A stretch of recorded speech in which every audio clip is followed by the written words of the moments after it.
Ini Medan, Bung. Medan punya cerita, ya enggak? Ada sebuah pantun. Naik motor ke kota Medan, penumpangnya penuh bersempit-sempit. Kalau kau mau aman berada di kota Medan, permisi dulu sama Ahmad Boyan, si Raja Bandi.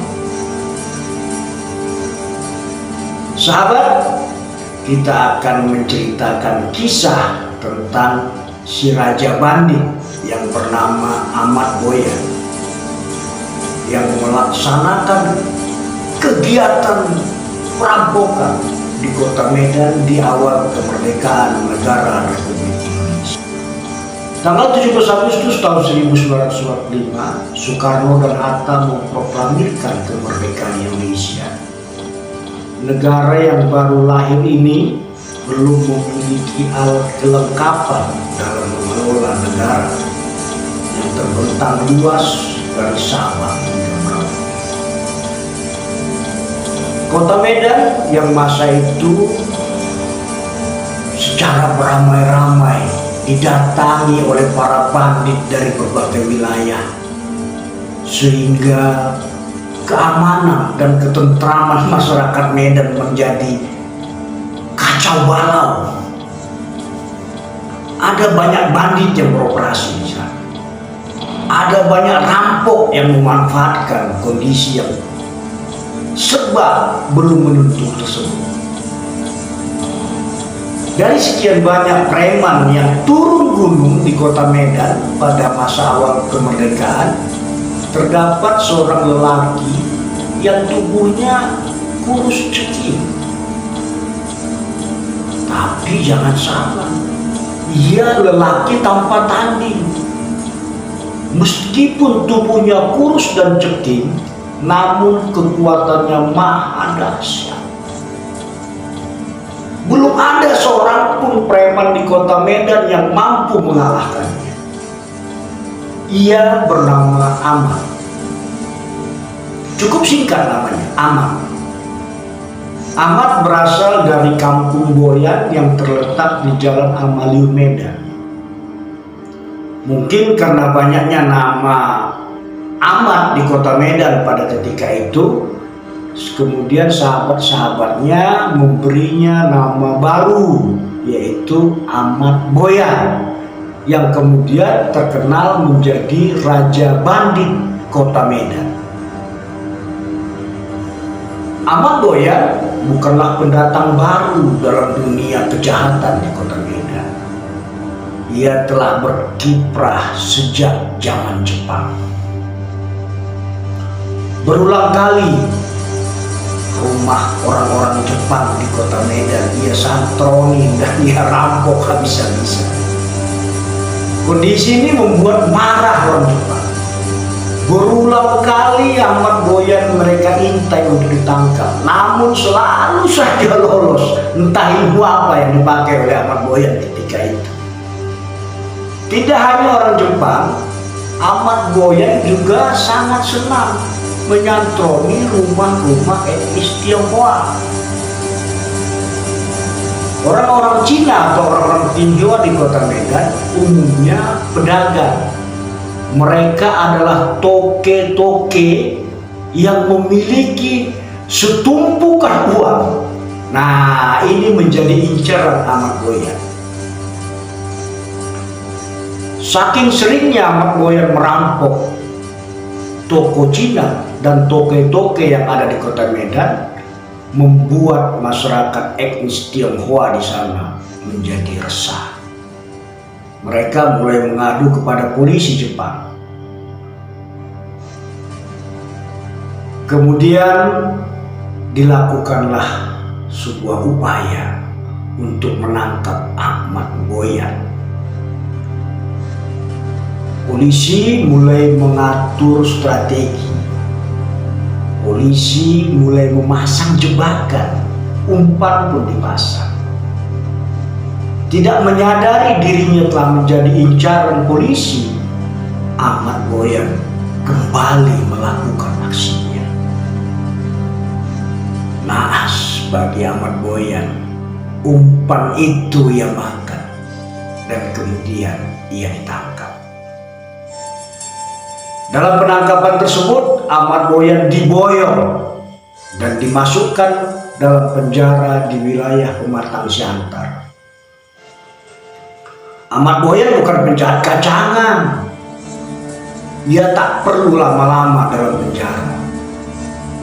Ketika kondisi memungkinkan, dengan ilmu dan kemampuan yang ia miliki, peralis besi yang ada di penjara itu ia patahkan. Dengan mudah ia keluar dari dalam penjara. Polisi kaget, langsung mencari Ahmad Boyan ke sana kemari. Namun mereka tidak menemukan. Yang ada cuma celingak-celinguk kiri kanan mencari Ahmad Boyan. Ternyata Ahmad Boyan bisa menghilang. Menghilang, bro. Beberapa saat kemudian polisi mendengar informasi dari masyarakat bahwa Ahmad Boyan telah melarikan diri ke muara Sungai Asahan. Ia bersembunyi di sebuah pulau yang dikelilingi oleh buaya-buaya. Entah bagaimana caranya Ahmad Boyan bisa sampai ke pulau tersebut. Dan bagaimana pula caranya ia bisa melintasi dan melalui buaya yang sangat banyak berjejer dengan mulut mangap di pinggiran pantai. Tapi begitulah adanya menurut informasi masyarakat pada masa itu.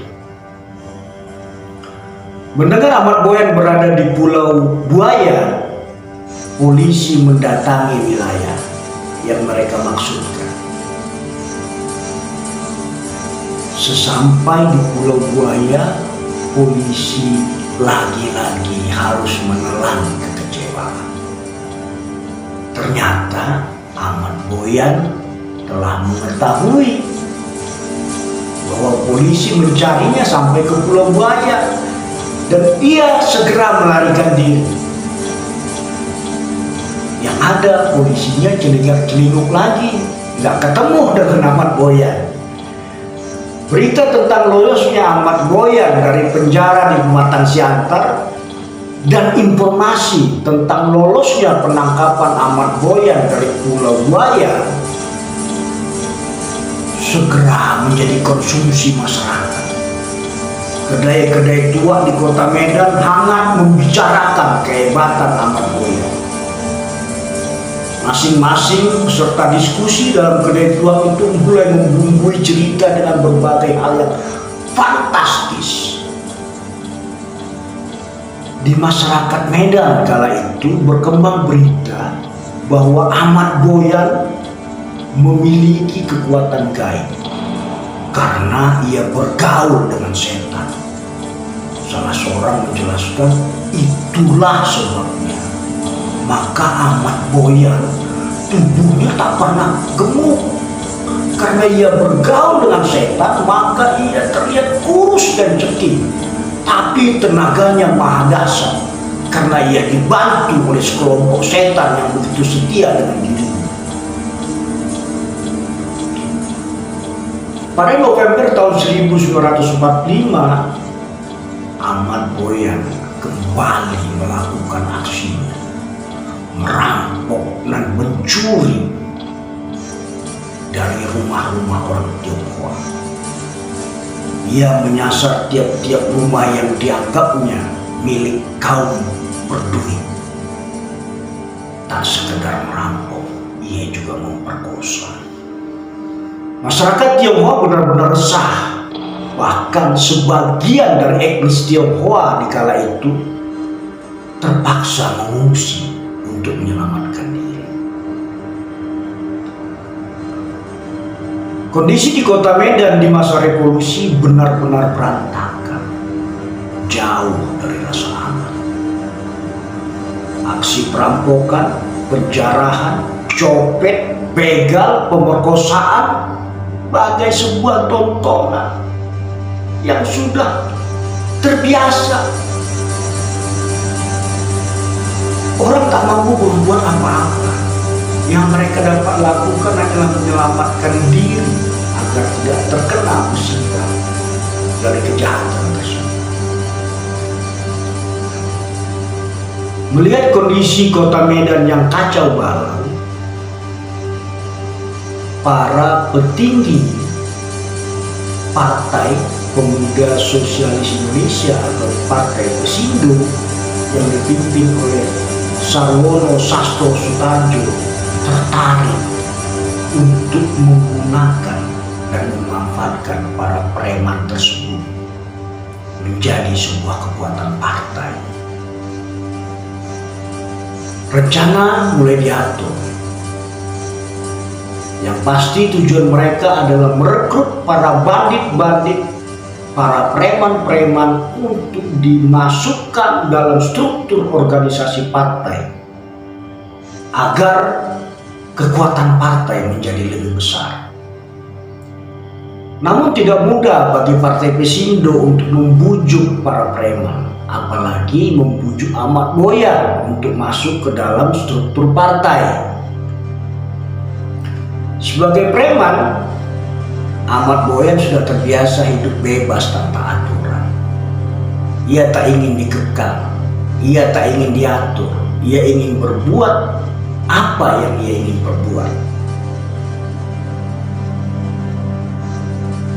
Bagi Ahmad Boyan, hidup itu adalah kebebasan.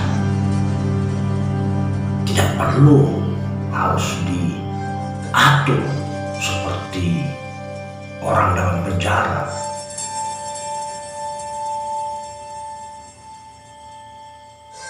Partai Pesindo tak putus asa untuk mendapatkan Ahmad Boyan. Mereka sangat paham dengan kehidupan para preman. Para petinggi Pesindo mulai mengatur strategi dengan menugaskan seorang kadernya yang bernama Sibarani untuk mengajak dan menundukkan Ahmad Boyan agar bersedia bergabung dengan Partai Pesindo. Sibarani ini bukanlah orang sembarangan, ia mantan petinju. Tubuhnya tinggi, besar dan tegap. Tenaganya jangan ditanya. Bayangkan seorang petinju, mungkin seukuran kelas berat kali ya. Sibarani bertugas membujuk dan merekrut para pencopet, perampok untuk bergabung dalam elemen partai. Saat berhadapan dengan Ahmad Boyan, Sibarani kehabisan akal untuk membujuk Ahmad Boyan. Ahmad Boyan bilang dia tak butuh kedudukan, ia butuh kebebasan. Ia tak ingin diatur dalam partai, ia ingin berbuat seingin yang dia inginkan. Akhirnya Sibarani mendapat ide. Ia ajak Ahmad Boyan bertarung, duel 1 lawan 1 dengan syarat duel tidak menggunakan senjata alias tangan kosong. Jika ia menang, jika Sibarani yang menang, maka Ahmad Boyan harus ikut dengannya, harus tunduk dengan kehendak Sibarani. Kalau Ahmad Boyan yang menang, maka Ahmad Boyan dipersilahkan untuk membentuk kelompoknya dan melakukan apa saja di kota Medan. Ahmad Boyan merasa tertantang, terus selama ini belum pernah ada orang yang berani menantangnya berduel. Dan bila benar dia bisa memenangkan pertarungan ini, berarti dia mendapat legitimasi mutlak untuk menguasai kota Medan dengan kelompoknya. Tawaran itu diterima oleh Ahmad Boyan. Keduanya mulai bersiap-siap melakukan laga tanding yang adil, yang profesional. Terlihat Ahmad Boyan mulai membuka bajunya, demikian juga dengan Sibarani. Namun kondisinya sangat jauh berbeda. Salah satu memiliki tubuh yang cukup besar dan kekar, sementara lawannya hanya seorang lelaki kurus dan cantik.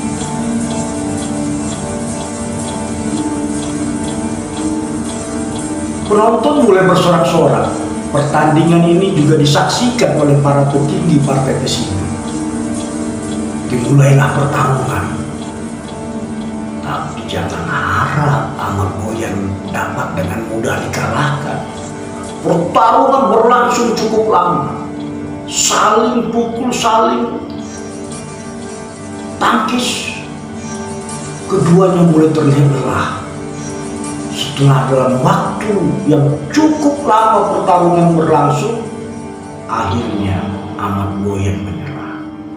Tubuhnya babak belur kena pukulan si Barani. Mau gak mau, ia harus terima persyaratan tadi. Dengan demikian, sahlah sudah Ahmad Boyan direkrut menjadi elemen dari Partai Pesindo, dan ia harus tunduk pada aturan Partai Pesindo.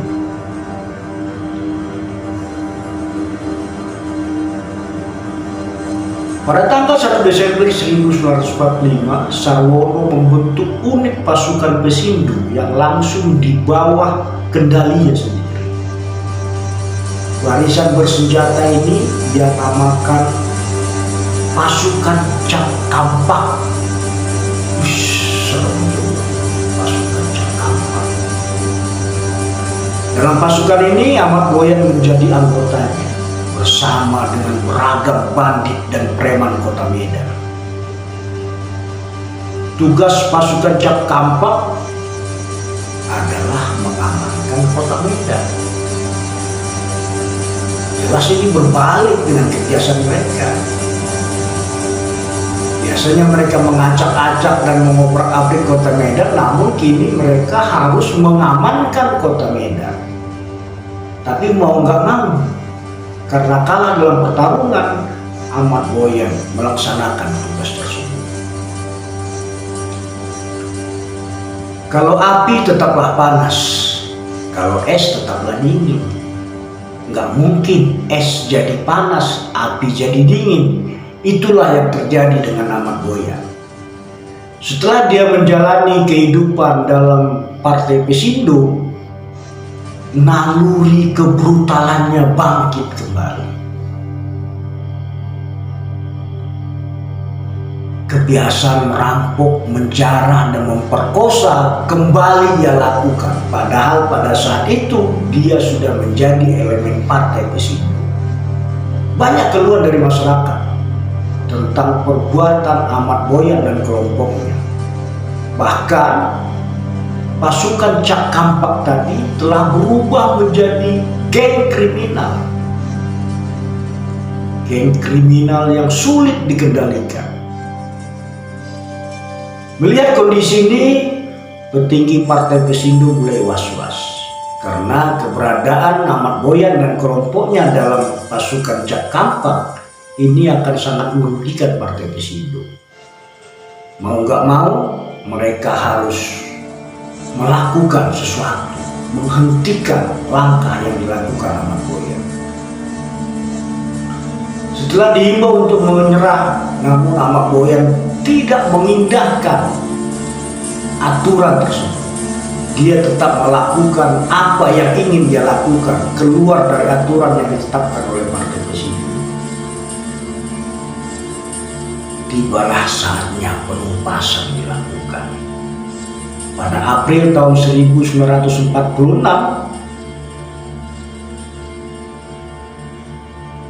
Partai Pesindo dibantu dengan tentara Republik menggempur pasukan Cap Kampak yang dipimpin oleh Ahmad Boyan. Terjadi pertarungan yang sengit. Pertempuran ini berlangsung sangat menegangkan. Pasukan Cap Kampak dapat dipukul mundur. Bahkan Ahmad Boyan yang dikenal sakti mandraguna, yang bertubuh ceking namun memiliki kekuatan maha dahsyat itu, tumbang oleh peluru panas. Berakhirlah sudah Ahmad Boyan. Dia tewas dalam pertempuran melawan Partai Pesindo yang didukung oleh tentara. Demikianlah kisah Ahmad Boyan. sang perampok yang direkrut menjadi elemen partai Pesindo di Kota Medan pada awal-awal kemerdekaan negara Republik Indonesia. Terima kasih.